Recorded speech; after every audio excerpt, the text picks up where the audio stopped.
संबंध। संबंधों में हम पल्लवित होते हैं, लेकिन यहीं हमें सबसे ज्यादा चुनौती मिलती है। मेरी एक प्रिय पुस्तक the courage to be disliked कहती है कि सारी समस्याएं आपसी संबंध की समस्याएं होती हैं। मैं असहमत नहीं हूं, और यह सबसे महत्वपूर्ण व्यक्ति के साथ सही संबंध से शुरू होता है, आप। उम्मीद है कि मेरे इन विचारों से आपको भी उतनी ही मदद मिलेगी जितनी मुझे मिलती है। क्या आप खुद के साथ दोस्ती करना चाहेंगे? क्या आप खुद के साथ शादी करना चाहेंगे? क्या आप अपने बॉस खुद बनना चाहेंगे? आप अपना कौन सा संस्करण नहीं बनना चाहेंगे? फिर आप उस संस्करण को क्यों बर्दाश्त कर रहे हैं? आप में कुछ दोष हैं जो आप किसी दूसरे में कभी नहीं देखना चाहेंगे, लेकिन आप उन दोषों के साथ जी रहे हैं। अगर आप दूसरों में कोई चीज स्वीकार नहीं करते हैं, तो आपको इसे खुद में भी स्वीकार नहीं करना चाहिए। हम दूसरों में जो परिवर्तन देखना चाहते हैं, हमें खुद में वो परिवर्तन करके शुरुआत करनी चाहिए। हम जिसे अनुमति देते हैं, उसे ही आमंत्रित करते हैं।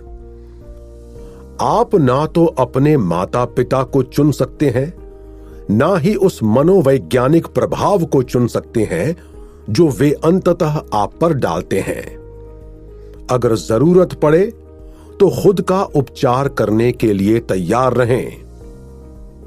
जिस एकमात्र चीज को हम नहीं चुनते हैं, वो है परिवार जिसमें हम पैदा होते हैं। बच्चों के रूप में हम पर जिस एकमात्र चीज का अधिकतम प्रभाव पड़ता है, वो है परिवार जिसमें हम पैदा होते हैं। ये कुछ लोगों के लिए अच्छी खबर हो सकती है और बाकी लोगों के लिए बुरी।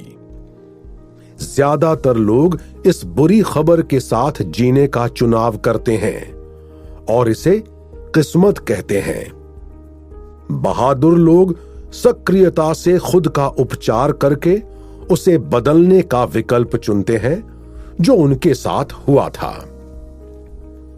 कौन सी चीज है जो आपको साहसिक विकल्प चुनने से रोक रही है? उपचार करना विकल्प नहीं है, यह तो अनिवार्य है। किसी के खिलाफ द्वेष पालने में बहुत मेहनत लगती है। सोचें कि किसी पर गुस्सा रहने में कितना ज्यादा समय बर्बाद होता है। किसी ने आपके टुकड़े टुकड़े कर दिए, लेकिन अब प्रतिशोध की इच्छा में आप खुद अशांत रहने का निर्णय लेते हैं। जब हम किसी के खिलाफ द्वेष पालते हैं, तो हम अपने साथ वही चीज करते हैं जो उन्होंने हमारे साथ की थी, हमें चोट पहुंचाना। उन्होंने हमें एक बार चोट पहुंचाई थी, उस बात को अपने दिमाग में दोहराकर हम खुद को 100 गुना चोट पहुंचाते हैं। इस संसार में हर समस्या का अंतिम कारण गलत संवाद है। सारे संबंध संवाद से फलते फूलते हैं। किसी से नाराज महसूस कर रहे हैं? क्यों ना बात करें। खुद से नाराज महसूस कर रहे हैं? क्यों ना खुद से बात करें। जब हम जान जाते हैं कि कैसे संवाद करना है और हम संवाद करते हैं, तो समस्या मौजूद रहने वाली समस्याओं से हटकर किए जाने वाले कार्यों तक पहुंच जाती है। धन्यवाद कहने और कृतज्ञ महसूस करने के बीच बड़ा फर्क है। किसी को खुश करने के लिए धन्यवाद कहना, या फिर इसलिए धन्यवाद कहना क्योंकि आप सचमुच कृतज्ञ थे, एक जिम्मेदारी दिखाता है, दूसरा आभार दिखाता है। हम जो देने का विकल्प चुनते हैं, उसी से संबंध बनाते हैं। खुद सीखने के लिए दूसरों को सिखाने से बेहतर कुछ नहीं है। जब आप कोई चीज सीखते हैं तो आप इसे अपना हिस्सा बना लेते हैं। जब आप कोई चीज सिखाते हैं तो आप इसे दूसरों का हिस्सा बना देते हैं। दूसरों को चीजें समझाने के लिए आप उन्हें ज्यादा सरल बनाते हैं, वहां तक नीचे आते हैं जो आप पहले से जानते हैं, जिसके जरिए आप अपने खुद के ज्ञान की कौंध उत्पन्न करते हैं। आप सही हैं से शुरू करना बेहतरीन है। जरूरत नहीं होने पर भी ऐसा सार्वजनिक रूप से करना महानता है। आपकी दयालुता से आपको दर्द हो सकता है, एक तरह का विश्वासघात, चुभन, फिर भी दयालु बने। हर व्यक्ति आपकी दयालुता नहीं लौटाएगा। कुछ इसके साथ खेलेंगे, कुछ तो परवाह ही नहीं करेंगे, कुछ तो मानेंगे भी नहीं। लेकिन दयालुता करना हमेशा सही चीज है। किसी की मान्यता पाने के लिए नहीं, अपने खुद के लिए। क्योंकि अगर आप दयालु नहीं हैं तो फिर कौन है? अलोकप्रिय राय। परानुभूति सिखाई नहीं जा सकती। आप या तो इसके साथ पैदा होते हैं या नहीं होते। परानुभूति का मतलब है मैं समझता हूं कि आप किससे गुजर रहे हैं। इतने बरसों तक लोगों से मिलने और बातचीत करने के बाद अब मैं पक्के तौर पर जान चुका हूं।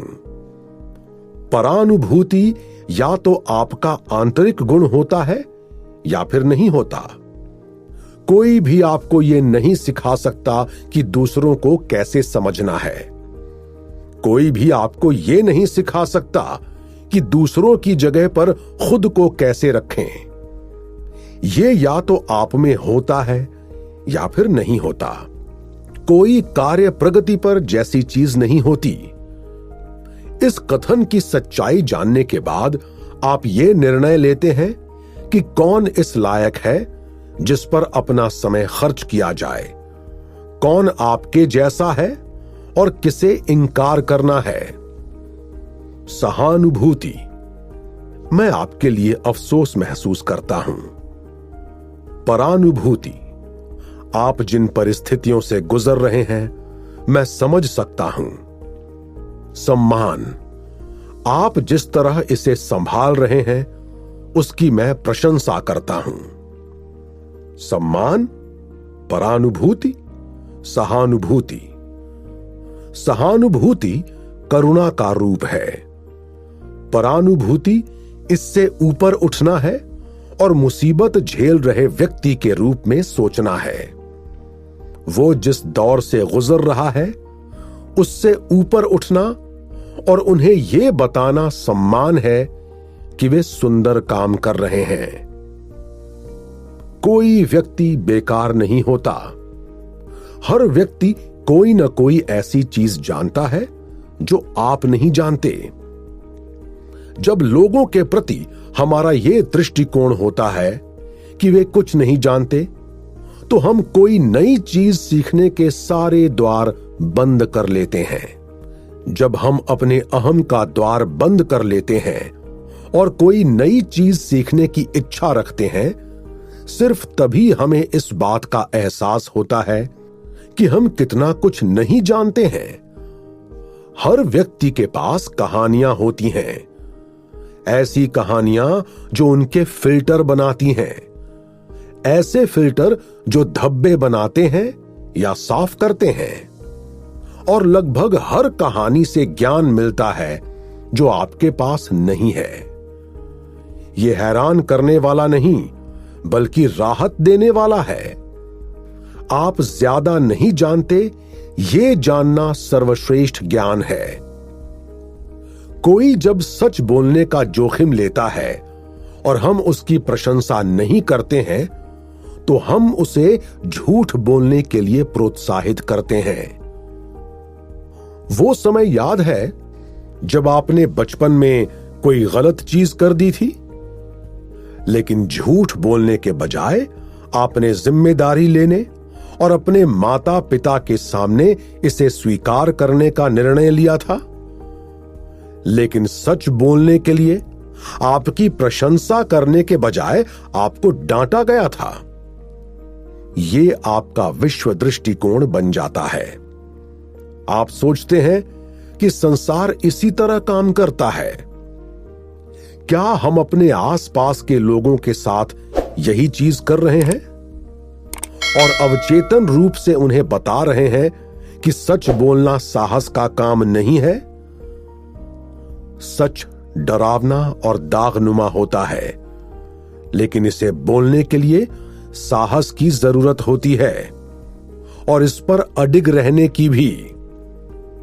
सच्चा सम्मान वो है जो आप उन्हें अच्छी तरह जानने के बाद भी करते हैं। ऑनलाइन रहकर या दूर से किसी का सम्मान करना आसान है, लेकिन यह सम्मान नहीं है, यह तो आसक्ति है। जब आप किसी को उनके अनुभूत व्यक्तित्व से परे जानते हैं, तब सम्मान करना मुश्किल होता है। अब वे अभिनय नहीं कर रहे हैं, अब उनके चेहरे पर नकाब नहीं लगा है, खुले और खाली। तब आपकी आसक्ति या तो घृणा में बदलती है या फिर सम्मान में। उन लोगों से दूर भागें जो खुद से दूर भागने की कोशिश कर रहे हैं, जो लोग खुद का उपचार नहीं करना चाहते, जो लोग अपने ज्यादा गहरे हिस्सों को नहीं जानना चाहते, जो लोग ठीक नहीं हैं लेकिन इसे बदलने के लिए कुछ नहीं करते हैं, जो लोग खुद के साथ मुश्किल बातचीत नहीं करना चाहते। उन लोगों से दूर भागें जो खुद की ओर कभी नहीं भागते हैं। बहस के हर आमंत्रण को स्वीकार नहीं करें। आपकी शांति का अचूक नुस्खा। बहस की प्रकृति यह है कि यह ज्यादा इनपुट पर फलती फूलती है। अगर हर बहस में आप सिर्फ खामोशी का इनपुट देते हैं, तो शांति स्वाभाविक परिणाम है।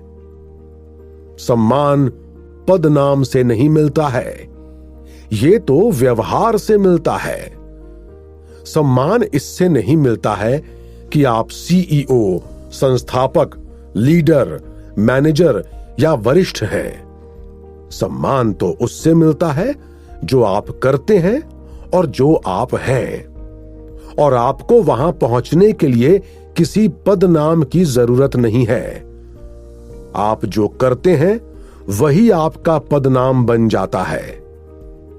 आप दूसरों के साथ जैसा व्यवहार करते हैं वही आपका बिजनेस कार्ड होता है।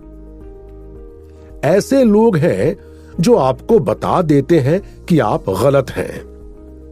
ऐसे लोग हैं जो ये देखने में आपकी मदद करते हैं कि आप कहां गलत हैं। सोचें कि कौन से लोग ज्यादा महत्वपूर्ण हैं। जो लोग आपको बताते हैं कि आप गलत हैं, वे आप पर अपनी मान्यताएं थोप रहे हैं। जो लोग ये देखने में आपकी मदद करते हैं कि आप कहां गलत हैं, वे आपको अपनी मान्यताएं बनाने के लिए प्रोत्साहित कर रहे हैं। कुछ थोपते हैं, बाकी दिखाते हैं। कुछ प्रहार करते हैं, बाकी आपको ज्यादा जागृत बनाते हैं। कुछ आपको दिखाते हैं कि आप कैसे गलत हैं, बाकी आपको सिखाते हैं कि सही कैसे होना है। प्रेम पाने के लिए प्रयास की जरूरत होती है। संतुष्टि पाने के लिए प्रयास की जरूरत होती है। फिट होने के लिए प्रयास की जरूरत होती है। खुश रहने के लिए प्रयास की जरूरत होती है। इसीलिए हम में से ज्यादातर लोगों के जीवन में प्रेम, संतुष्टि, खुशी या फिटनेस नहीं है। हम सभी उस प्रेम को स्वीकार करते हैं जिसके हम खुद को हकदार मानते हैं। प्रेम निर्भर होता है, उस पर नहीं जो हमसे प्रेम कर रहे हैं, बल्कि प्रेम की हमारी परिभाषा पर, और इस पर कि हम खुद से कितना ज्यादा प्रेम करते हैं। अगर हम सोचते हैं कि हम प्रेम के लायक नहीं हैं, तो हम अवचेतन रूप से इसे ठुकरा देंगे। अगर हम सचमुच विश्वास करते हैं कि हम प्रेम करने लायक हैं, तो हम छोटी से छोटी प्रशंसा को भी शालीनता और सहजता से ग्रहण करेंगे। जिन लोगों से सबसे ज्यादा प्रेम किया जाता है, वे वही होते हैं जिन्हें यह विश्वास होता है कि वे प्रेम करने लायक हैं। अगर हम एक दूसरे को समझते हैं, तो हमें एक दूसरे के साथ सहमत होने की जरूरत नहीं है। सर्वश्रेष्ठ संबंध हर चीज पर सहमत नहीं होते। सर्वश्रेष्ठ संबंधों में उनकी भिन्नताओं के बावजूद सर्वश्रेष्ठ स्वीकृति होती है। जब हम संबंधों में सिर्फ अपनी चलाना चाहते हैं, तो हम ज्यादा बड़ी तस्वीर से चूक जाते हैं। जब हम अपनी भिन्नताओं का सम्मान करते हैं, तो हम लोगों से उसके लिए प्रेम करते हैं जो वे सचमुच हैं। आप किसके साथ अपना जीवन बिताने का निर्णय लेते हैं? सबसे बड़े निर्णयों में से एक जो आप अपने जीवन में लेंगे। इसे हल्के में नहीं लें। जिस साझेदार को आप चुनते हैं, वो प्रत्यक्ष या अप्रत्यक्ष रूप से आपके खाली समय, कामकाज, वित्त और सबसे महत्वपूर्ण बात, आपकी खुशी को तय करेगा। ये एक ऐसा निर्णय है जिसे उलटना दर्दनाक हो सकता है। ये एक ऐसा निर्णय है जो लगभग आपके सारे निर्णयों को प्रभावित करेगा। ये एक ऐसा निर्णय है जिससे आपको या तो हर सुबह गर्व महसूस होगा या घुटन। आपके माता पिता पहले इंसान हैं, फिर माता पिता हैं। इसका मतलब है कि वे भी गलत हो सकते हैं, वे भी हानिकारक हो सकते हैं, वे भी अतार्किक हो सकते हैं। ये नहीं सोचें कि वे इस सब से ऊपर हैं।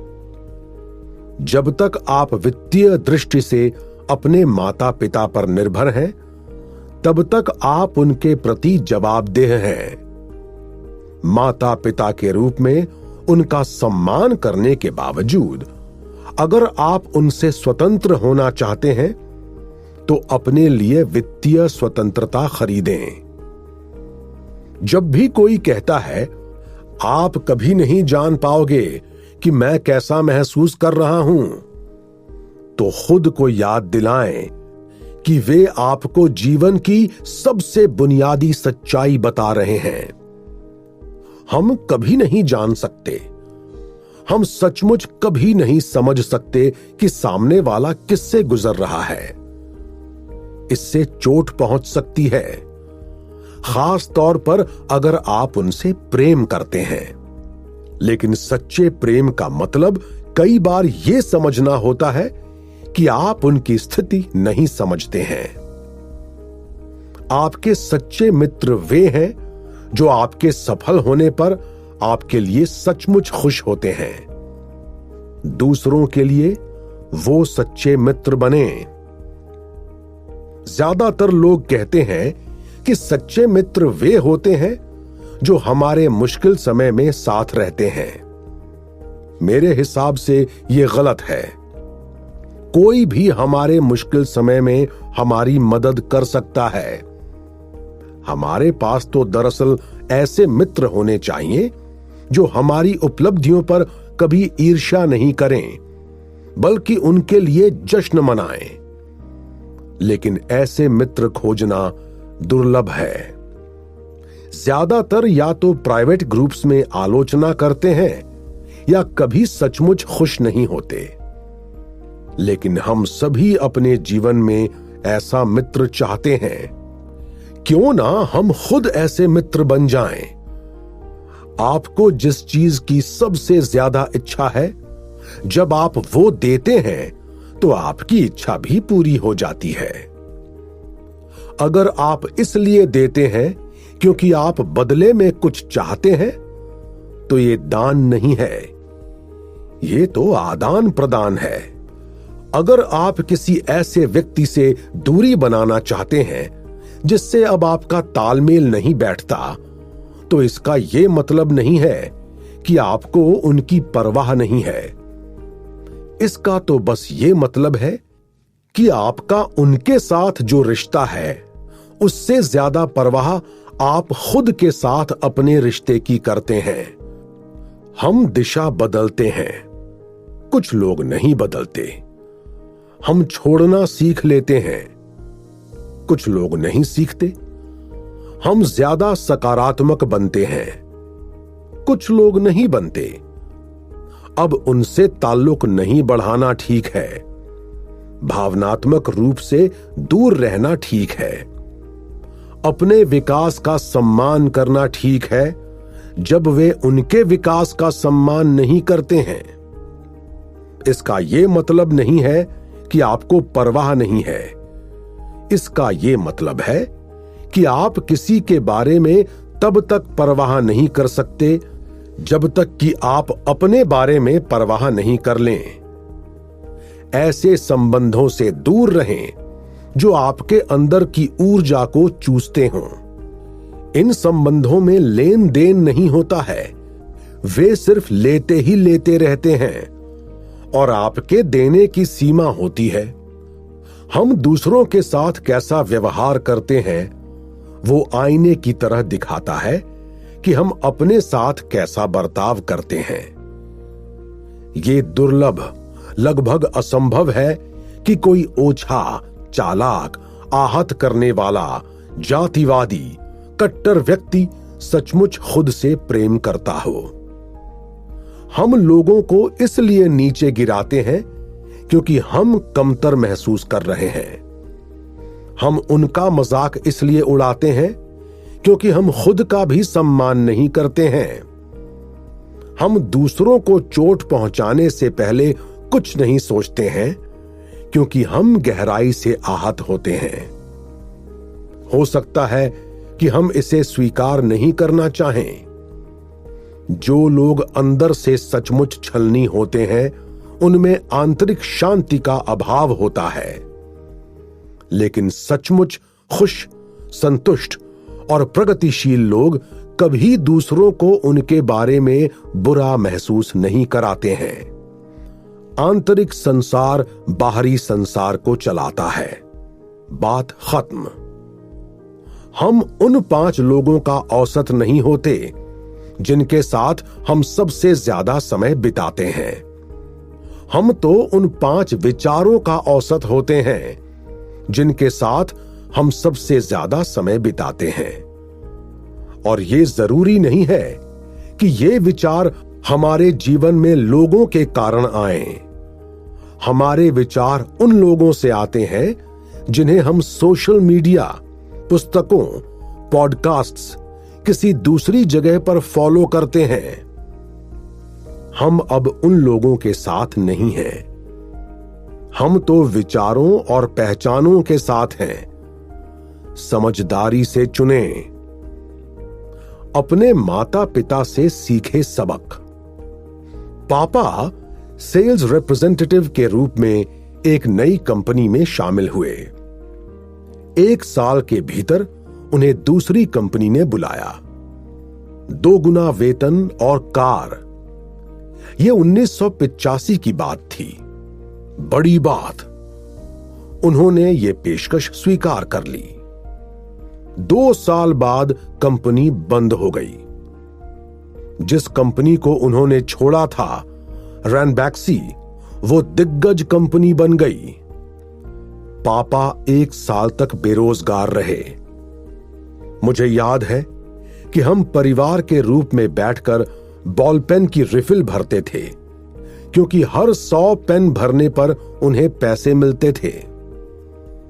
मुझे वे दिन याद हैं जब मां और पापा को दिन में सिर्फ एक बार ही खाना नसीब होता था, लेकिन मेरी बहन और मैं सबसे अच्छे स्कूलों में गए।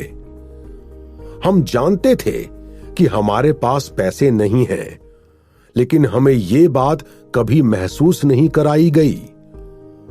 पापा ने जोखिम लिया और यह कारगर नहीं हुआ। वे इससे कभी नहीं उबर पाए, लेकिन अगर उन्हें दोबारा यह करना होता तो वे वही जोखिम दोबारा लेते। सबक: जोखिम और असफलता मानसिक अवस्थाएं हैं। कभी किसी तरह का डर नहीं होना चाहिए और कोई अफसोस भी नहीं होना चाहिए। मां सबसे ज्यादा परानुभूति रखने वाली इंसान थीं। उनकी संवेदनशीलता ही उनकी जबरदस्त शक्ति थी, क्योंकि उनके पास यह हुनर था कि वे समझ जाती थीं कि सामने वाला व्यक्ति कैसा महसूस कर रहा होगा। जब भी मेरे दिमाग में कोई दुविधा होती थी या मैं किसी पर नाराज होता था, तो वे हमेशा कहती थीं, वो क्या सोच रहे होंगे। सबक: मैं कैसा महसूस कर रहा हूं, यह पूछना महत्वपूर्ण है, लेकिन यह पूछना भी उतना ही महत्वपूर्ण है, वे क्या सोच रहे होंगे। पापा पेशेवर जीवन में संघर्ष करते रहे। उनके जोखिम कामयाब नहीं हुए। हम लगातार कर्ज में रहे और हम बेहद मुश्किल आर्थिक दौर से गुजरे, लेकिन एक चीज कभी नहीं बदली, वे कड़ी मेहनत करते रहे। मैं हमेशा हैरान होता था, हमेशा सोचता था कि कौन सी चीज उन्हें प्रेरित करती है। सबक: जीवन में हर दिन मेहनत करने से ज्यादा मायने कुछ नहीं रखता। काम करने के लिए, जिम्मेदारियां लेने के लिए, संबंधों को पोषण देने के लिए। जब भी मैं कोई पुरस्कार जीतता था या कोई प्रशंसनीय चीज करता था, तो जाहिर है मां खुश होती थीं, लेकिन वे तुरंत अपना प्रिय आशीर्वाद दे देती थीं। भगवान तुम्हें हमेशा जमीन पर रखे। सबक: कभी नहीं भूलें कि आप कहां से आए हैं। चाहे ये पारिवारिक समारोह हो, विवाह का समारोह हो या सामान्य डिनर भी क्यों न हो, पापा हमेशा कश्मीरी गीतों की अपनी पुस्तक हाथ में रखते थे, इस उम्मीद में कि कोई उनसे गाने को कहेगा। वे मानते हैं कि वे अच्छा गाते हैं और वे सचमुच अच्छा गाते हैं, इसलिए वे ये नहीं समझ पाते थे कि लोग उनसे गाने को क्यों नहीं कहते। सबक: अगर आपको खुद पर विश्वास नहीं है तो कोई दूसरा भी नहीं करेगा। मैं अपनी पीएचडी अधूरी छोड़कर भारत लौट आया। मेरे पास कोई योजनाएं नहीं थीं, कोई लक्ष्य नहीं थे, कोई दिशा नहीं थी, कोई धन नहीं था। मां और पापा ज्यादा खुश नहीं थे, लेकिन उन्हें इस बात का श्रेय दूंगा कि उन्होंने अपने दुख को छिपाने की पूरी कोशिश की। मुझे अब भी याद है कि एक दिन जब मैं ब्रश कर रहा था, तो मां ने मेरे पास आकर दबे स्वर में कहा था, क्या तुम आईएएस की परीक्षा देने के बारे में सोचोगे? मुझे लगता है तुम अच्छे आईएएस अफसर बन सकते हो। ये एक आग्रह था जिस पर मैं विचार करूं। मैंने विनम्रता से इनकार कर दिया, लेकिन मुझे एहसास हुआ कि मैं कितना खुशकिस्मत था कि मेरे माता पिता ऐसे थे जो अपने बच्चों से विचार करने का आग्रह करते थे। सबक: सम्मान पदवी, उम्र या अनुभव से नहीं आता है, ये व्यवहार से आता है। असंख्य बार पापा ऐसी स्थिति में कदम रखते थे जब हर दूसरी चीज असफल हो जाती थी और वे संकट मोचन की भूमिका निभाकर कामयाब हो जाते थे। चाहे ये इतना छोटा मामला हो, जैसे शादी के मेहमान आ गए हैं और खाना अब तक तैयार नहीं हुआ है, या इतने महत्वपूर्ण हो जैसे हम उसके अमेरिका के टिकट के लिए पैसों की व्यवस्था कहां से करेंगे। सबक, जब हर दूसरा व्यक्ति नाकाम हो जाता है तब भी आप रहते हैं। मां हमेशा पूर्णता की आग्रही रही हैं, लेकिन इसके बारे में उनकी एक बहुत रोचक और प्रेरक परिभाषा है। पूर्णता तब होती है जब आप किसी चीज को इतनी कुशलता से करते हैं कि लोग हैरान हो जाएं कि आपने इसे कैसे किया। लेकिन आपके लिए यह कोई बड़ी बात नहीं थी। ये एक आदत है, ये स्वाभाविक है।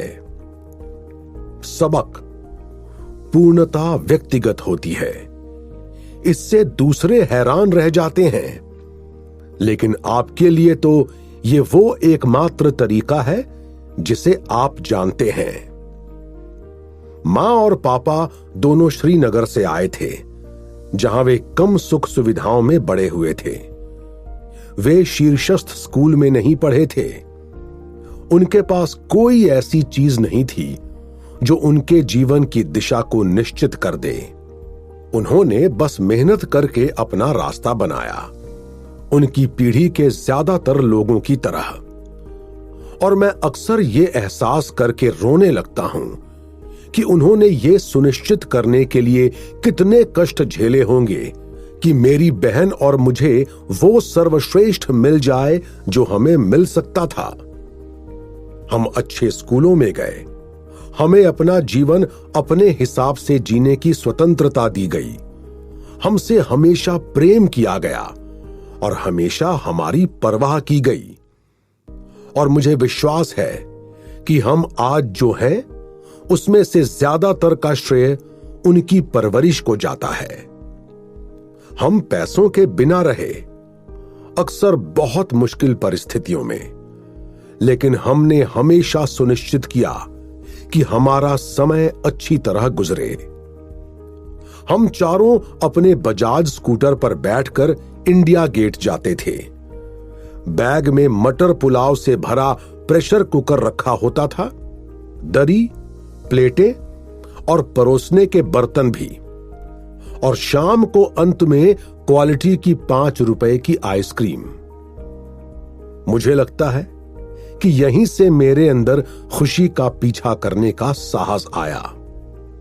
मैं जानता था कि पैसे के बिना जीवन कैसा होता है, लेकिन मैं नहीं जानता था कि खुशी के बिना जीवन कैसा होता है। आज मेरा मुख्य लक्ष्य अपने माता पिता को उनकी जरूरत के सारे पैसे देना है, जिससे वे जो चाहें वो कर सकते हैं।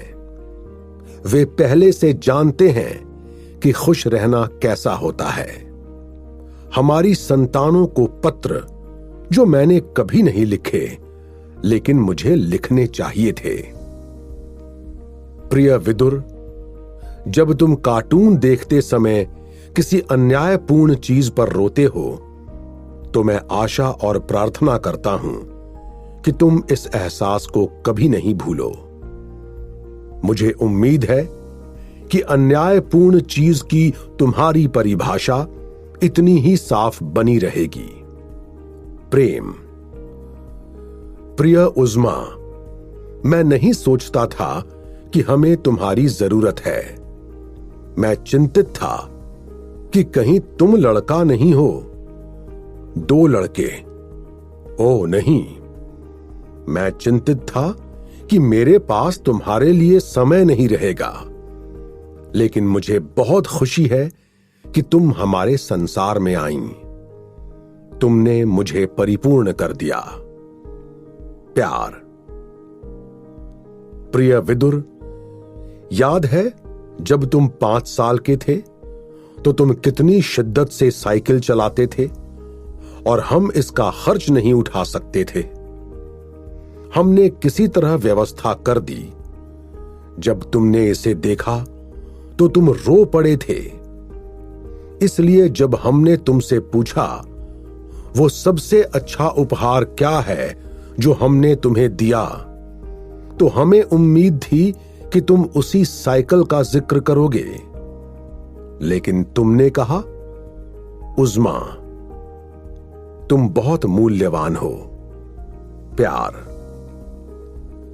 प्रिय उज़्मा, हर बार जब तुम दर्पण के सामने खड़े होकर गाती और नाचती हो, जैसे तुम्हें किसी चीज की परवाह नहीं है, तो तुम मुझे याद दिलाती हो कि जीवन कितना अद्भुत है। स्वीकारोक्ति।